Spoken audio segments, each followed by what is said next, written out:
planong hindi natutuloy, pero in the end nakukuha nyo pa rin naman yung dream bike nyo. Sabihin po natin sa inyo paano tayo nakabili ng 450NK nun. So comment down below guys, sa paanong way nyo ba gusto mabili yung first big bike nyo.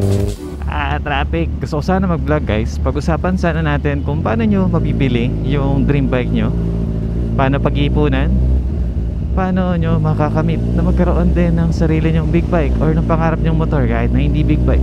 Gusto kong kwentuhan kayo mamaya paano ba yung nangyaring setup sa akin para magkaroon ng isang Z1000, at paano nakuha ng mga tropa natin yung pangarap din nilang big bike, like sila Boss Jim, sila JMSB.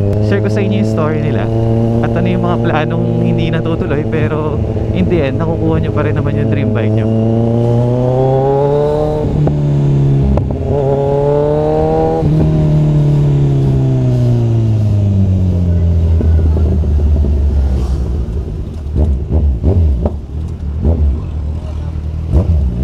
Buti di tayo naipit doon, init na yan. Moving na tayo agad sa vlog na to dahil late na kami sa lakad namin. Ang pupuntahan lang namin ngayon is sa Giginto. At nagmotor na kami, usually naka 4 wheels dahil mainit, pero yung aircon dahil mahina na, nagmotor na kami. At dahil late na rin, sakto lang din pala na nagmotor na dahil traffic.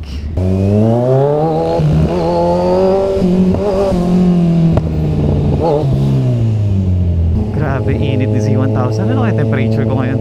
99.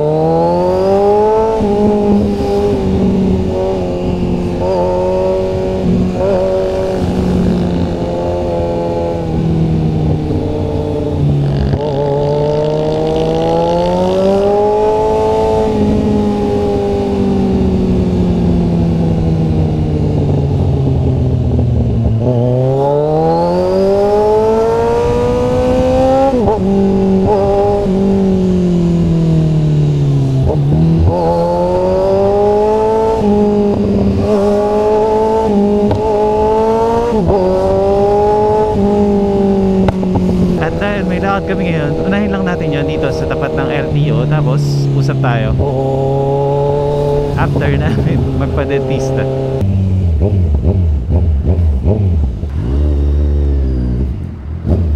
At ayan po, ZZ1000. Napakainit sa traffic, grabe, pero kinaya naman natin. First time ko lang mag-ride uli ng tanghali at na-testing tong ND filter. Kamusta kaya sa tanghali? Cinematic pa rin kaya? Dito tayo ngayon sa Sentro Dentista. Ayan, alam nyo na kung saan kami nagpapadentista. Maya, usap tayo ulit pagkatapos namin dito. Alright, tapos na kami dito. Parang 2 hours or less. 2 hours less kami dito sa Sentro Dentista. Cold start. Sarado ang LTO pag weekend, Sabado, Linggo. Sabado po ngayon na nagpunta kami dito sa aming dentista. At nakakatuwa din po, hindi ko in-expect na marireveal na namin na nagbablog po ako dito. Maganda naman po yung reaction ni Doc Kyle at ni Ma'am. Shoutout po. Nahihiya kasi ko i-share basta-basta sa mga taong nakakakilala sa amin na nagbablog ako. Pero yun, thank you po dahil maganda yung impression nila. Saktong magsasagada rin daw po sila. At ayun, nagsagada vlog tayo. Papanoorin daw po nila mamaya. Next month, may balita ako sa kanila kung kamusta yung channel ko sa kanila. Yan, dahil di chinarge ng bebe ko yung intercom namin or intercom niya, dito lang kami magkausap ngayon. Para po may idea kayo kung nasaan kami ngayon. Eto po, papunta po yan ng monumento. Balagtas, Bukawi, Marilao, May Kawayan, Valenzuela. Eto po, Giginto to. Tapos, ito na po, papunta na ng Gapan, Nueva Ecija, Plaridel, Pulilan, Baliwag.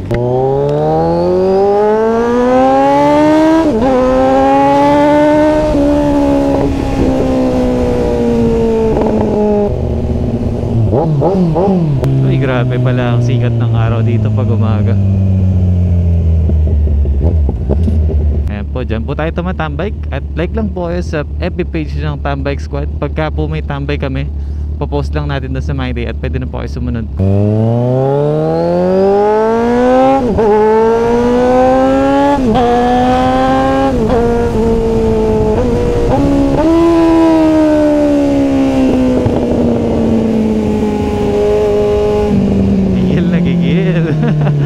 Grabing tunog yan, sarap.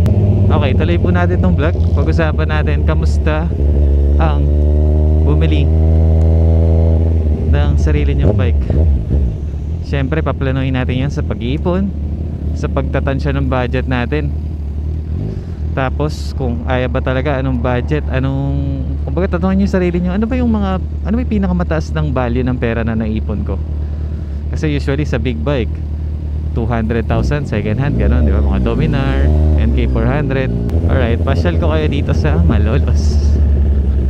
Ikot-ikot tayo. Uy, sarap, lamig oh. Ito kagandahan sa Tabang, yung mga halaman eh. Pagka dadayo po kayo dito, baka may mga tito, tita kayo dito, or mga parents na dinadayo yung mga halaman dito pagka bumibili ng mga plantita, plantito. Nag-ikot-ikot lang tayo, tapos try natin sa Malolos Way tayo dumaan. Doon muna tayo sa budget big bikes. Paano mabili yung pangarap yung 450NK, NK400, Dominar, Ninja 400, Duke 390.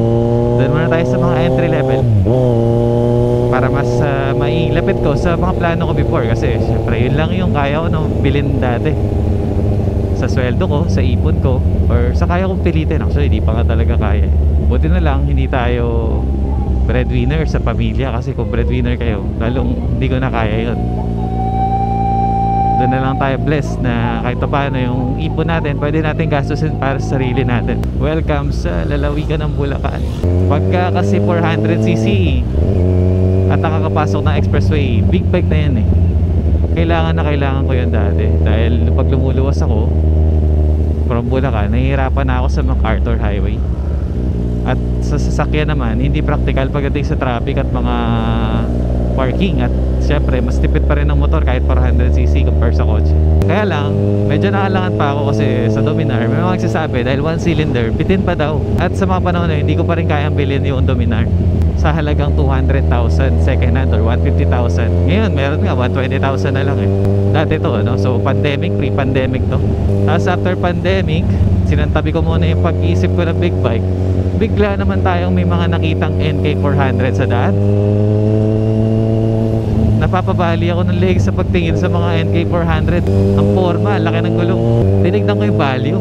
Aba, 220,000 lang ang brand new. Brand new pa ng CF Moto NK400.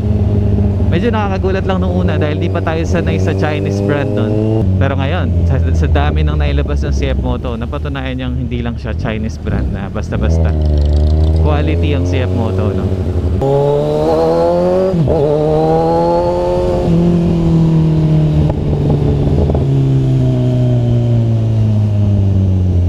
Kaya po tayo nagkaroon ng 450NK.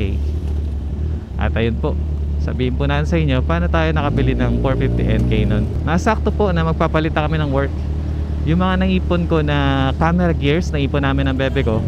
Tapos yung naipon ko na pera, pag pinagsama, pag binenta yung mga gears namin sa pagsushoot, parang aabot ng pambili ng 450NK. At talagang umabot nga, lalo't binigyan pa kami ng discount.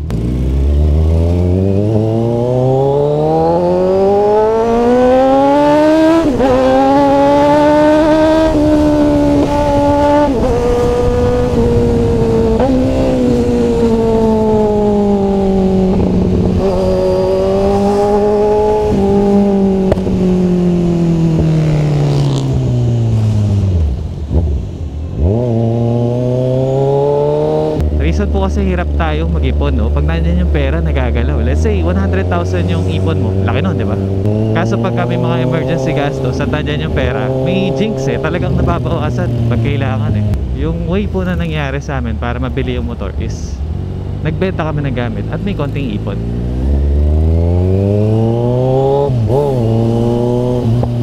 Ewan ko lang kung makaka-relate yung iba doon, no, guys? May ganun eh.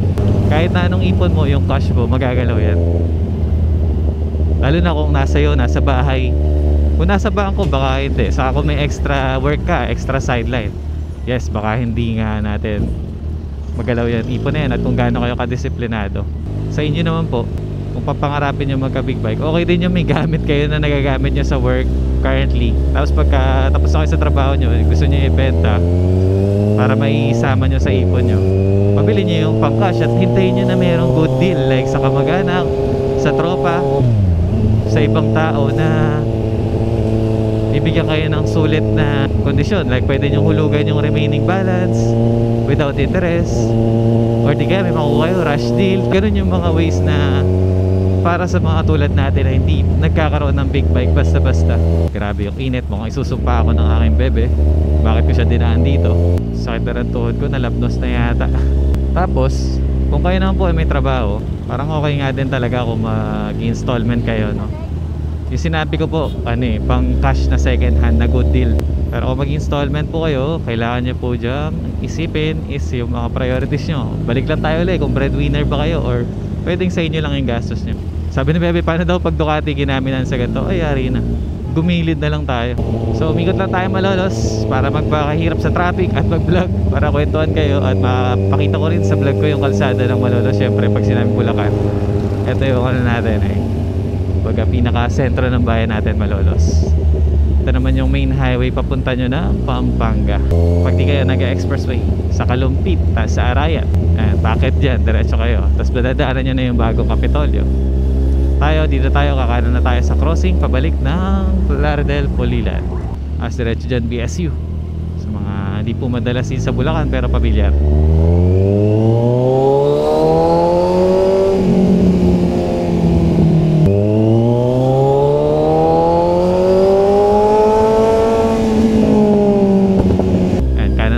Dito malilim may daan din dyan, labas yan diretso Lardel Crossing. Dito labas sa Taritas Tulay, malapit sa exit sa gilid ng LX. Mas gusto ko dito kahit mas maliit yung daan, mas konti yung dumadaan. Tapos pag na traffic ka, may silong kahit pa paano, or mas chill dito. Feeling ko talaga nasunog yung tuhod ko. My God, enet. Oh, kakaiba to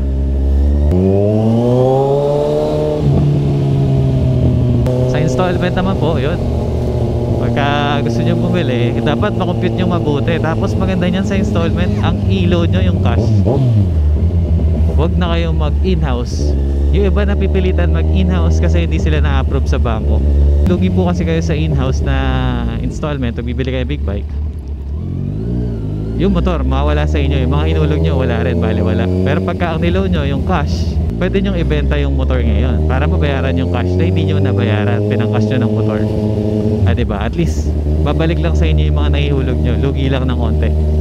Unlike sa in-house, totally walang babalik sa inyo.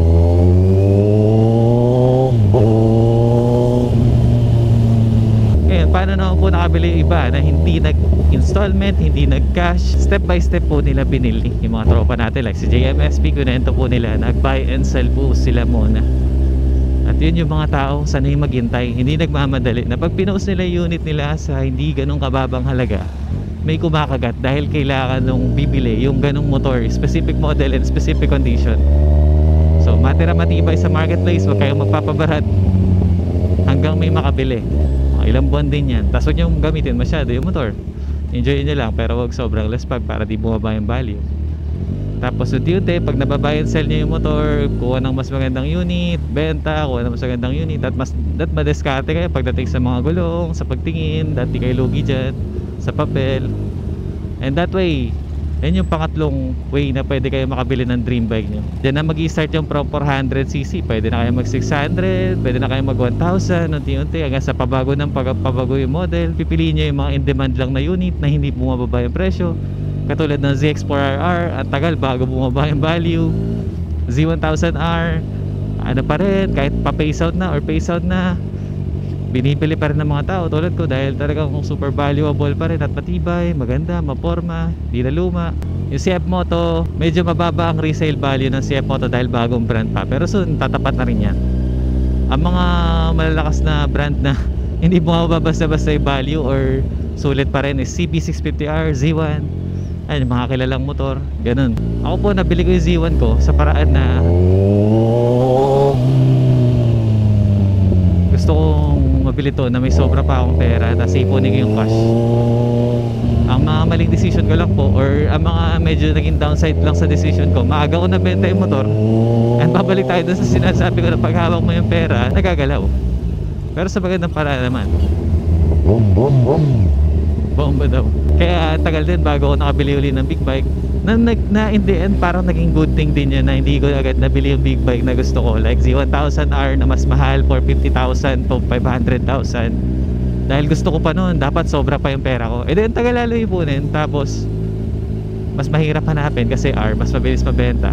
Nabili ko yung dream bike ko sa paraang hindi ko pinlano. Hindi ko talaga gusto na ito yung mangyari, pero mas napaganda pa. Hindi in-expect same day. May nag-post po ng Z1000R na rush, tas biglang na sold. Nag-withdraw ko, na rush ako, na-excite kasi sobrang good deal. Na bad thing pala yun, too good to be true, na may Z1000R na 400,000 lang at mababa ang odo. Pwedeng scam yun, so mag-iingat tayo sa mga ganong rush selling. Hindi lahat rush na legit. Dahil wala na yung post na yun, nakapag-withdraw na kami ni Bebe, bibili na sana namin. Ang ginawa ng tropa natin si Boss Jim at ang tropa natin sa Tambay Squad, si Boss Dos, Boss Ison, Boss Jonas, Boss Jtol, hinahanap nila tayo sa marketplace ng ibang unit na pasok sa budget namin. At di namin na-expect na isang 2 months old post na Z1000, ito po yun, ay available pa rin pala in the market. 2 months old na. Usually kasi days lang nabebenta na eh. Yung ibang tumatagal nire-repost para fresh uli yung date. Eto, grabe, parang meant to be na sa akin kasi ang daming pwedeng bumili nito sa ganda ng condition nito. Kaya po ito hindi nabili agad dahil sa yung pagkaka-picture ng may-ari, parang ang luma niya na, so wala nag-interest, lalo na sa presyong pinost ni Kuya. Or di naman kaya baka nadala sila, puro mas barat yung mga una nag-chat kaya hindi nabenta. Kami nang barat lang ng onte, nagtanong lang ng discount, tapos nabigay naman sa amin. Nagkasundo sa tamang presyo. Maraming salamat kila sir, na gabi pa lang dinayo na namin. Shoutout pa natin ang ating kaklaseng si Shen. Shoutout sa'yo, para sa'yo to.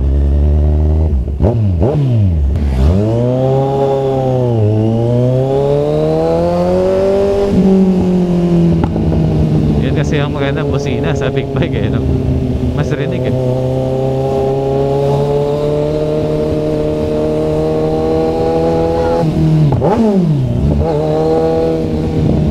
Sana po nagkaroon kayo ng idea kailan kaya darating na mabibili nyo na yung dream bike nyo. Para po ito sa mga taong nagsisikap na gusto magka big bike at sa paraang hindi nila ina-expect, doon pa sila magkakaroon ng big bike. Sana po na-inspire kayo, sana nagkaroon kayo ng idea na magkaroon pa ng motivation at prayers at faith na magkakaroon din kayo at mabibili nyo rin yung sarili nyo dream bike soon. Tayo po from 450 NK first big bike, sarap sa feeling. At ngayon Z1000 na second bike. Sarap. At bonus na rin po doon, ang dami nating nagamit na mga bikes dahil sa mga tropa natin at sa mga subscribers natin. Sana po na-enjoy nyo na wala ganong hataw sa vlog. Puro kwentuhan. Tayo po sinasabi ko, NLEX na tayo. Papunta yan ng South Manila, luwas. Dyan tayo nag-exit lagi. Tapos na palabas na doon sa Santa Rita Tulay. Tapos sa shoutout tayo sa dulo ng video. Shoutout na rin natin yung mga members. Every 3 members, every vlog yung gagawin natin. Kada shoutout.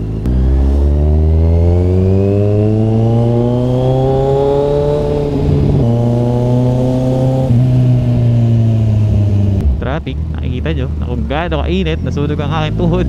Kung nakapads ako na may pads, hindi ito masusunog. I mean yung parang pasong feeling na parang nalalapnos na, lalo na sa kanan mas mainit. So comment down below guys, sa paanong way nyo ba gusto mabili yung first big bike nyo, yung dream bike nyo. Share nyo naman sa comment at titignan natin after a year kung same ba ng plano nyo na nabili nyo rin yung big bike nyo sa ganung setup, or sa hindi nyo inaasa pagkakataon binigay sa inyo yung big bikes na pinapangarap nyo mas maaga pa, or na late man pero mas napaganda pa, diba? May ganyan sa buhay natin eh, mga pinapangarap natin na hindi predictable pero masaya pa rin pagka nakamit na natin. Okay, shoutout po tayo ulit. Di ko lang sure kung kita sa camera. Okay, shoutout kay Rod, shoutout kay Marvin Orenda, shoutout kay Maki Manayon. At yan, shoutout na rin po sa mga nakita. Next po, kayo po ibo-boy shoutout natin. At mas maganda yung umaandar at may kasamang bomba, no? Sensya na po sa mga natatiming na nakahinto lang tayo pag nag-shoutout. Bawi tayo sa mga susunod na rotation pa ng vlog. At sa ibang members po, shoutout din po sa inyo and po sa screen. Ganyan na po tayo kadami, 47 as of now. Maraming salamat po sa nag-join at suporta. Shoutout naman po natin si mga public subscribers natin na nagpa-shoutout. Si IP Clip, na shoutout na daw siya. Pero ito, boy shoutout to. Members din siya, bagong members. Maraming salamat. Shout out kay Hans Christian. Gumanda lalo ang quality ng vlogs daw natin. Maraming salamat. Sa susunod na vlog po ulit, shout out ko kayo. Shout out kay Dead Notify. Ayun, shout out kay EJ Malyari, brother, kita kits soon. Bibigyan niya daw po tayo ng gloves at i-content din po natin. Shout out kay Miko Rugab. Yan, very informative daw ng vlog natin. Helpful daw para sa decision niya. Shout out uli kay Sir Nico Alvarez. Kung may nakalimutan man po tayong banggitin dito sa vlog, bawi tayo sa next vlog. Tapos yun, shoutout sa mga members natin. Salamat sa suporta at sa mga subscribers natin na walang sawang nanonood sa atin. Update po sa mga plano natin gawin. Makina Moto Show, kwentuhan. Papakita ko sa inyo yung mga clips ng experience namin sa Makina Moto Show habang nagra-ride ng Z1000. Tapos may mimit tayong subscriber na bibigyan tayo ng gloves. Tapos marami pang reviews about sa Z1000.